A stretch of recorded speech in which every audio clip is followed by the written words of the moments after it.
Bonjour à tous, bienvenue sur la page de conseiller bébé Alex. Je fais cette vidéo pour donner quelques petits conseils aux étudiants internationaux qui viennent étudier au Canada. Ces petits conseils sont de plusieurs ordres.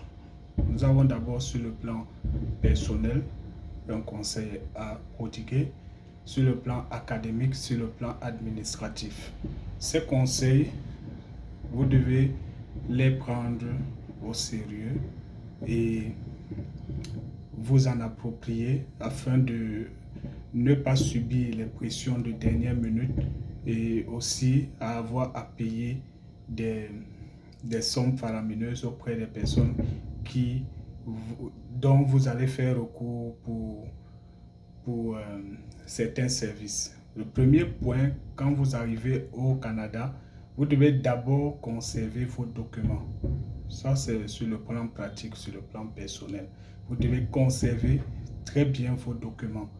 Vos documents ici, j'entends par documents toute la paperasse qui a, qui a été mobilisée dans le cadre de votre procédure d'immigration. Quand je dis ici la paperasse, ici, j'entends par paperasse l'admission à l'université, le visa, donc tout ce qui a conduit à l'obtention du visa. Pour ceux qui viennent au Québec, vous devez avoir votre CAQ, le certificat d'acceptation du Québec.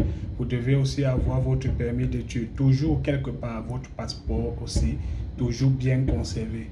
Si possible, même l'autre là, il est facultatif, vous pouvez même garder aussi tous les documents qui ont été utilisés pour le voyage, pour les garder tranquillement. Si possible, même vous les scannez, ou vous devez les avoir en numérique, vous les conservez très bien et vous les envoyez, vous les envoyez même sur votre boîte mail pour les conserver, pour les archiver là-bas.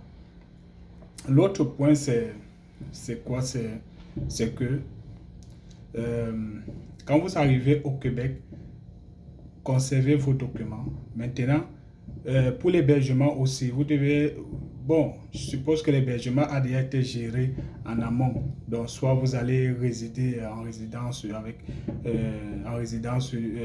universitaire ou je suppose que vous avez déjà géré l'aspect d'hébergement. Vous devez aussi avoir la carte de transport en commun. Donc, vous devez aussi avoir la carte de transport en commun, savoir comment est-ce qu'on fait pour s'en acquérir. Une autre chose, c'est aussi d'avoir votre assurance maladie. L'assurance maladie. Pour l'assurance maladie, nous allons y revenir sur l'aspect académique. Nous tombons donc sur l'aspect académique.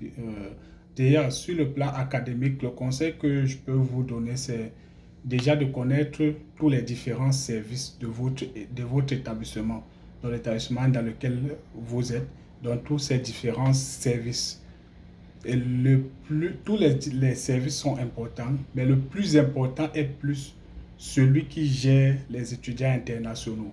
Parce que c'est ce service-là qui est, je peux dire, votre père.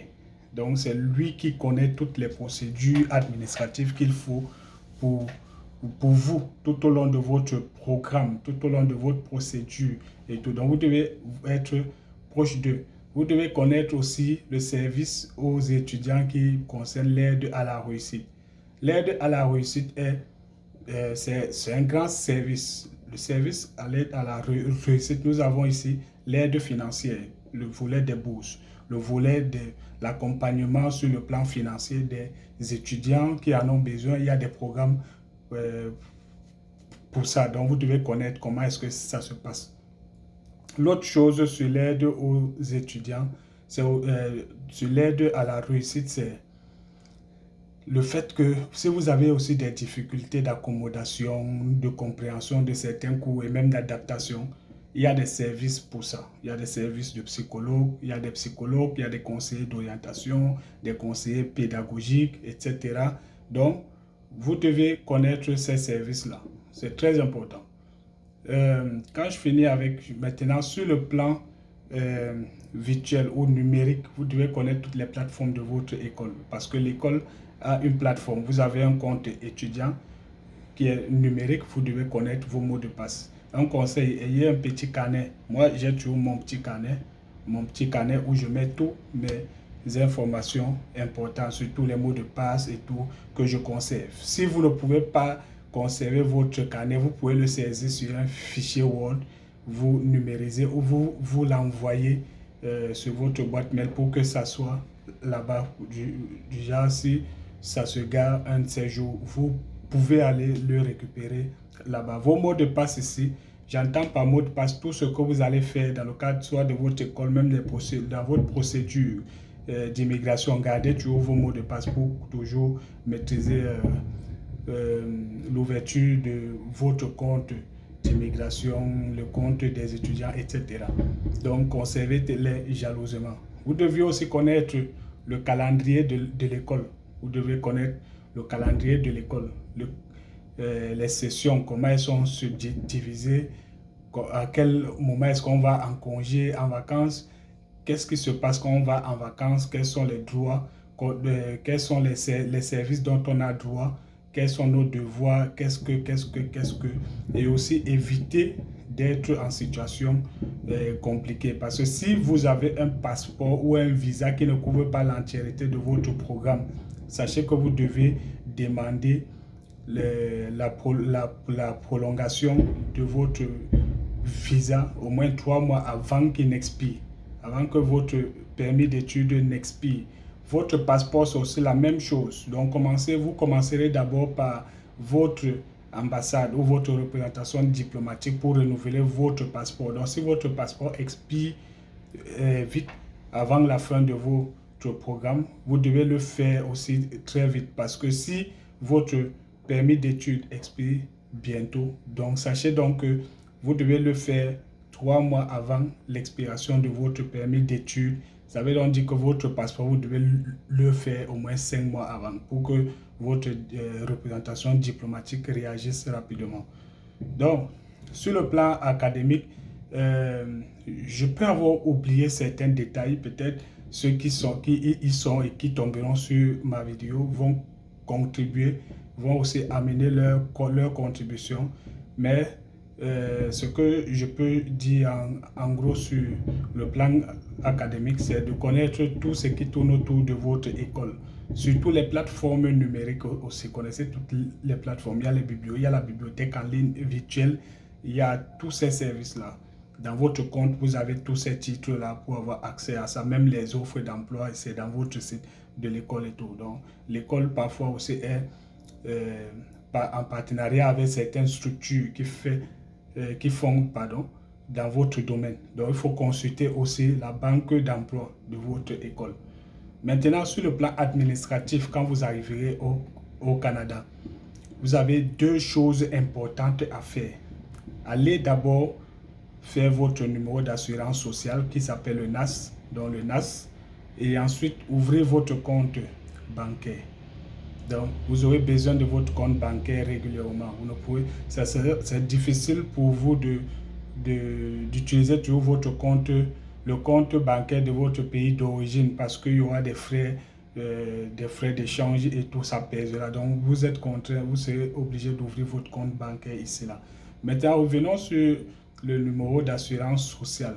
Votre numéro d'assurance sociale ne doit jamais tomber entre les mains de quiconque. En dehors des personnes que je vais citer ou des structures qui peuvent vous les demander, telles que votre école peut vous demander votre NAS, votre banque, la banque peut aussi va vous demander votre NAS et l'employeur. Donc l'employeur, voilà les 3 personnes, je peux dire, et même l'immigration peut vous les demander. Ça, c'est les 3 personnes principales. Donc il peut en avoir d'autres, mais ne donnez pas ça à une personne, à une tierce personne qui n'est pas une institution. Même un membre de votre famille ne doit pas tomber sur votre NAS. Même s'il tombe, veillez à ce que votre NAS ne soit pas utilisé par quiconque. Parce que votre NAS est votre numéro d'identité dans la base de données numérique des services de renseignement. Donc, si quelqu'un utilise votre NAS pour aller travailler, pour aller prendre un crédit, pour aller faire ci, pour aller faire ça, sachez que ça va vous retomber dessus. Donc, si la personne fait n'importe quoi avec votre NAS, imaginez que quelqu'un travaille avec votre NAS, il travaille beaucoup d'argent, ou il utilise, il donne à quelqu'un d'autre qui utilise aussi. Imaginez que votre NAS est en train d'être utilisé par 4 personnes qui sont en train de travailler avec ça, et que le moment venu qu'il faut déclarer vos impôts et vos revenus, et on se rend compte que vous n'avez que déclaré ce que vous reconnaissez ou vous vous rappelez avoir travaillé, et on se rend compte dans la base de données que mais il y a des entreprises qui vous ont déclaré comme étant vos employeurs et tout. Mais pourquoi donc vous tombez directement sous une pénalité?